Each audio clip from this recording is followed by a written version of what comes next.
मित्रांनो, आजच्या व्हिडिओमध्ये आपण भारतीय संसदेतील दोन महत्वाच्या सभागृहांपैकी लोकसभा आणि राज्यसभा यांच्यातील महत्वाच्या फरकांबद्दल चर्चा करूया। आणि मित्रांनो, भारतीय राजकीय व्यवस्था समजून घेण्यासाठी हा महत्वाचा विषय आहे आणि स्पर्धा परीक्षेसाठीही उपयुक्त आहे। तर मित्रांनो, जाणूया लोकसभा म्हणजे काय। मित्रांनो, ग्राउंड लेवलला लोकसभा असते, जिला पीपल्स हाऊस असे म्हणतात, कारण यात सदस्य थेट जनतेकडून निवडले जातात आणि हिचा कार्यकाल 5 वर्षांचा असतो। म्हणजेच निवडणुका प्रत्येकी 5 वर्षांनी होतात। मित्रांनो, लोकसभेत जास्तीत जास्त 552 सदस्य संख्या असते।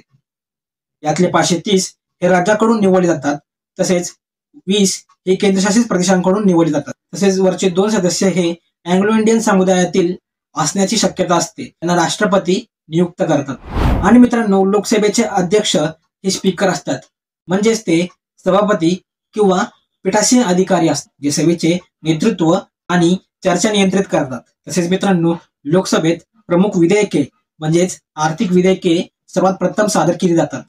तर मित्रांनो, वळूयात राज्यसभेकडे। मित्रांनो, राज्यसभा ही ग्राउंड लेवल पासून थोडी वरची सभा असते, तिला काउन्सिल ऑफ स्टेट म्हणून ओळखले जाते। यामध्ये मित्रांनो, सदस्य थेट जनतेकडून निवडले जात नाही, तर मित्रांनो, राज्यांच्या विधानसभेतून सदस्य निवडले जातात। मित्रांनो, राज्यसभेत सदस्य 250 असू शकतात, यामधून 238 सदस्य राज्यांमधून तसेच केंद्रशासित प्रदेशांमधून निवडले जातात। तर 12 सदस्य हे राष्ट्रपती विविध क्षेत्रातील तज्ज्ञ म्हणून नियुक्त करतात, जसे की कोणी लेखक असेल, कलाकार असेल किंवा शास्त्रज्ञ इत्यादी। मित्रांनो, राज्यसभेचे अध्यक्ष हे उपराष्ट्रपती असतात। मित्रांनो, राज्यसभेची मुख्य भूमिका ही केंद्र आणि राज्यांमध्ये संतुलन राखण्याची असते। आणि मित्रांनो, राज्यसभा ही कायमस्वरूपी असते, परंतु तिला विसर्जित करता येत नाही। तो प्रत्येकी 2 वर्षांनी सदस्यांची निवृत्ती होते। मित्रांनो, आता जाणूया दोनमधील म्हणजेच लोकसभा आणि राज्यसभा यातील प्रमुख घटक म्हणजेच प्रमुख फरक जाणून घेऊया। निवडणूक प्रक्रिया: लोकसभा सदस्य थेट जनतेकडून, तर राज्यसभा सदस्य राज्यांच्या विधानसभेद्वारे निवडले जातात। मित्रांनो, कालावधी पाहता लोकसभा थेट 5 वर्षांनी, तर राज्यसभा ही कायमस्वरूपी संस्था आहे, परंतु यामध्ये सदस्यांचा कालावधी 6 वर्षांचा असतो आणि 2 वर्षांनी त्यांची निवृत्ती होते। तर 2 वर्षांनी सदस्यांची 1/3 निवृत्ती होते। मित्रांनो, जनतेमधला अविश्वास ठराव पाहता लोकसभेला सरकारविरुद्ध अविश्वास ठराव आणण्याचा अधिकार आहे, पण राज्यसभेला नाही।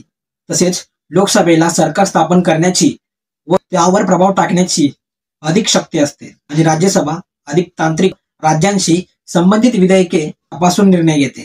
तर हे होतं लोकसभा आणि राज्यसभा यांच्यातील मुख्य फरक। मित्रांनो, दोन्ही सभांचा राज्यसभेत महत्वाचा वाटा आहे। मित्रांनो, हा विषय जर तुमच्यासाठी उपयुक्त असेल तर लाईक, शेअर आणि सबस्क्राईब करा। पुढील व्हिडिओमध्ये आणखी महत्वाच्या विषयांवर चर्चा करूयात। धन्यवाद।